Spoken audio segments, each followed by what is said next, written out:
I'll be honest, I think a lot of people who leave America don't want to admit this, but I think the US objectively offers a lot of things that when you don't have them anymore, you actually notice their absence in your life. However, for obvious reasons, I will not be coming back to the US. I don't see myself building a future there, at least for the time being. However, these topics may help you consider what you're missing out if you do plan on leaving the US, especially if, like me, you're gonna be moving to a developing country. The fact that there's AC everywhere is so nice. I know this is so like American with the AC and the ice cubes in your drinks. When you live in a very, very, very hot climate and air conditioning is not a thing,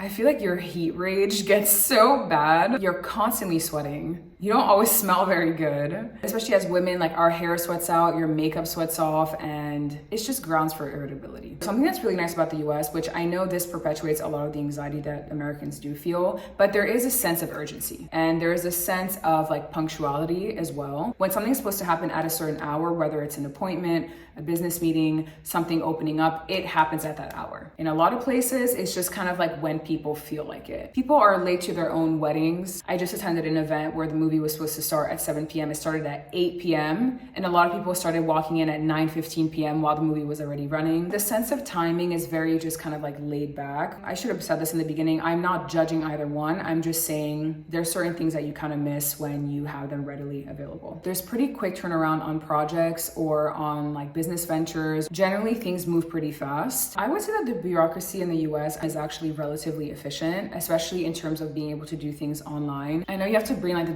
Declaration of Independence and like the Treaty of Versailles to the DMV to even just get like your driver's license. However, it's more convenient when you especially have to like register a business or file your taxes. The US makes it pretty convenient. This one you probably expected, but the convenience and efficiency in America works. I'm talking things like a reliable GPS or just convenience of drive-throughs, 24/7 stores. The GPS system didn't really become official in Dakar, where I am, till like 2021. I'm not blaming anyone and I'm not saying that they're inferior for not knowing how to use a GPS. It is nice to not get like 3 phone calls having to describe exactly like how to get to you. Something that's very common here is someone will call you and be like, hey, where are you? And you have to be like, okay, so you're gonna see the gas station on your left and then you're gonna drive a little bit, make that first right, drive all the way down the road till you get to the pharmacy. And then at the pharmacy, you're gonna make a left and then you're gonna see an orange building and it's right behind that. That has happened to me so many times. I kind of miss just not having to do that in America. Customer service is actually a thing. I know a lot of customer service people don't like their job. I do empathize. When something goes wrong, you have someone to call. Or if something didn't go right with like your Amazon order, for example, you can just return it. You can chat with like an AI chatbot, quick, you get your refund done. Like customer service is a thing and it works. Something bad happens to you in another country, especially a developing country, the chances of you finding a lawyer or like making money from it, forget it.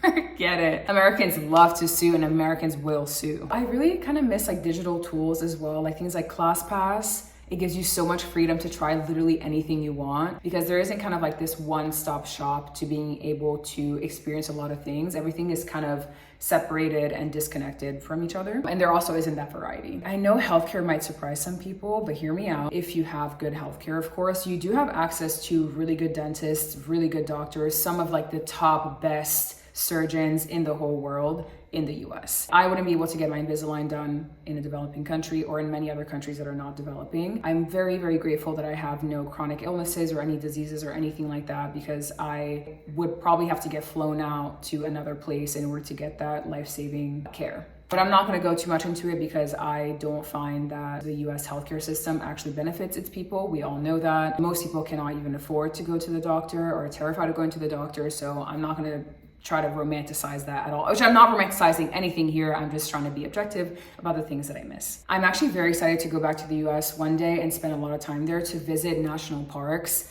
Now, again, because of the latest administration and changes in the government, I know that national parks have been affected a lot by that. Consider America pre-colonial times. The lands in the United States were worshipped. by the natives. There's very sacred and like spiritual lands in the US, and I really kind of regret not spending more time there. I'm talking like national parks, beautiful beaches, Niagara Falls, Sedona, the Grand Canyon, there's sequoia trees, and just so much beauty there. The Pacific Northwest, like guys, come on. It's also very like bike friendly, that's very sport friendly as well. And just like a lot of physical activity that can be done outdoors especially. Also, this is like maybe more specific to me, but I kind of miss like seasonal fun. I think a lot of times people who don't live in America love going there for just the America feel and the America vibe. Like y'all home goods and pumpkin picking, apple cider vinegar and like pumpkin spice lattes and Halloween and Christmas. It's such a, I would say it's very unique in America. I was born and raised in Italy. I spent some time in Senegal as well when I was younger. And when I got to America and I discovered Barnes & Noble, y'all, like I was privileged enough to have moved to Princeton, New Jersey. So it was like cute, quaint vibes. It was very safe. Like I miss Barnes & Noble so much. Like the smell of Barnes & Noble, the feel of Barnes & Noble. Oh my God, like you can't replicate that anywhere. Again, I was in the East Coast. I was in Philadelphia. I spent a lot of time in New York City, and I should have appreciated it way more. I should have appreciated it where more. I should have had more appreciation for it when I was there. New York City specifically is such a melting pot of cultures, and I don't think there's anywhere else in the world where you will find that. Like you can walk down the street in New York for like a full day and hear 20, 25, 30 languages, like you can. And you have access to so much different food and so many cultures that if you want to just like leave your neighborhood, you can go and spend the day in Chinatown or in Little Italy. And again, this is New York specific, I know that, but because I spent a lot of time in the East Coast, that's something I had the privilege of having access to, and I really miss that a lot. In the US, you're generally allowed to express a lot of yourself. I know it's dangerous for a lot of communities. It's not nearly as dangerous as it is in many other countries in the world. I know there's a lot of conversations going around about censorship and about freedom of speech. So I don't want to be insensitive to anyone, but it's nice to be able to wear kind of generally whatever you want and wear your hair however you want without having kind of like communal repercussions for that.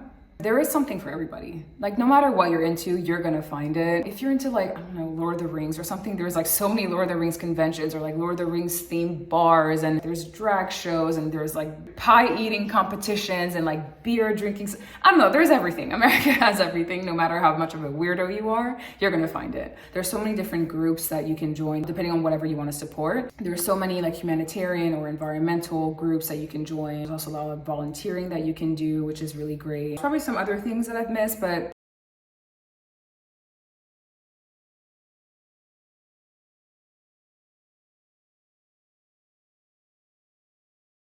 I would probably say those are kind of what I miss about the US the most because of what's going on in the US right now as of 2025. I don't really feel an incentive to come back and start a life there again and have a future there, but there are certain things that I'm very excited to go back to experience again. And also, if you are planning on leaving America, maybe it's just some things that you can enjoy while you still have them. So if you have any questions, leave them in the comments. If you have your own experience leaving the US and you miss certain things from there, please let us know. But thank y'all for watching. Bye.